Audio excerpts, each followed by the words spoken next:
Que não tem muito mistério com relação a essa ideologia de pecado, né? Tudo que é errado, que Deus abomina, etc, etc e tal. Se você voltar no tempo e observar como é que a sociedade era organizada, as instituições de poder, né? O Império Romano, Grécia, todos esses impérios, eles exerciam poder através da força, né? Da espada. Foi se percebendo ao longo dos anos que uma maneira mais eficiente de você controlar as pessoas, de você manipular elas em seu favor, seria através de todo o comportamento que rege o ser humano. O sexo é um comportamento natural, isso é inevitável. Um homem vai conhecer uma mulher, se ele ficar muito tempo com ela, é provável que eles vão fazer sexo. Então isso é da natureza humana, né? A necessidade de procriar, de reproduzir e por aí vai. Todo mundo precisa beber, todo mundo precisa comer, senão morre, né? Isso é uma necessidade.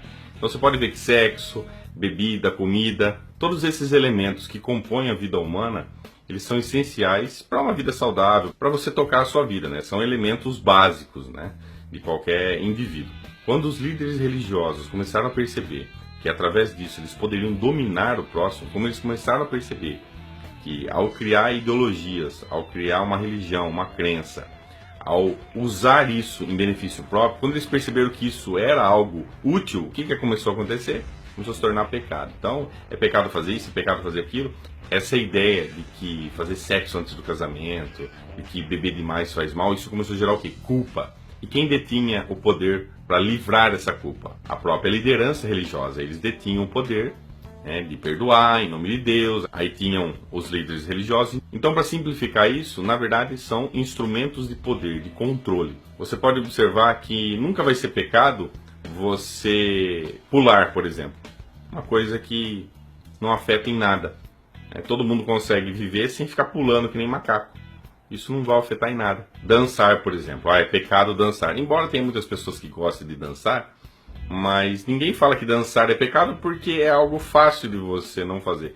Eu, por exemplo, não danço. Tem um monte de pessoas que assistem meu canal que não dançam, não gostam de dançar. E isso é natural, não tem que fazer esforço para isso. Agora, quando você mexe com as necessidades básicas do ser humano, comer, beber, ter prazer que eu falo assim é se divertir, né? Você jogar baralho, você passear, ir num shopping. Quando você mexe nessa estrutura que é relacionada ao comportamento humano, aí já muda de figura, porque são necessidades. É dessa forma que eles começam a exercer poder. A partir do momento que isso começa a ser considerado pecado, eles começam a controlar você, você começa a sentir aquela culpa, nossa, eu fiz aquilo, eu pequei, eu transgredi contra o Senhor. Aquilo gera um sentimento de culpa que faz muito mal à saúde, faz muito mal ao intelecto, ao corpo, a tudo, faz um mal desgraçado, isso só destrói o ser humano. E aí fica aquela luta, né? Os cristãos têm aquela luta contra o pecado, que é uma luta que eles nunca vão vencer, porque na verdade é impossível a pessoa superar tudo isso, ser santa, como eles dizem, né? O cristianismo ataca diretamente na natureza humana, onde não depende da minha vontade, é simplesmente uma necessidade. Você consegue controlar a vontade de comer e falar assim, não, eu tô com fome, mas agora eu vou desligar essa vontade de comer. Desliguei, nossa, eu tô tranquilo, beleza. Isso não existe. Tô morrendo de sono, deixa eu apertar um botão aqui, clique. Agora não estou mais com sono, estou normal. Como eu disse, tudo isso é instrumento de poder, de controle. E a igreja usou muito disso para controlar as pessoas, para extorquir as pessoas, para ganhar dinheiro, exatamente isso. E até hoje isso é usado para se ganhar muito dinheiro em cima das necessidades humanas, que não tem nada de errado a respeito disso. Uma curiosidade, um paralelo aqui, na época que eu era cristão, havia um preconceito muito grande com bebida alcoólica, né? Não, é pecado, embora Jesus tenha transformado água em vinho.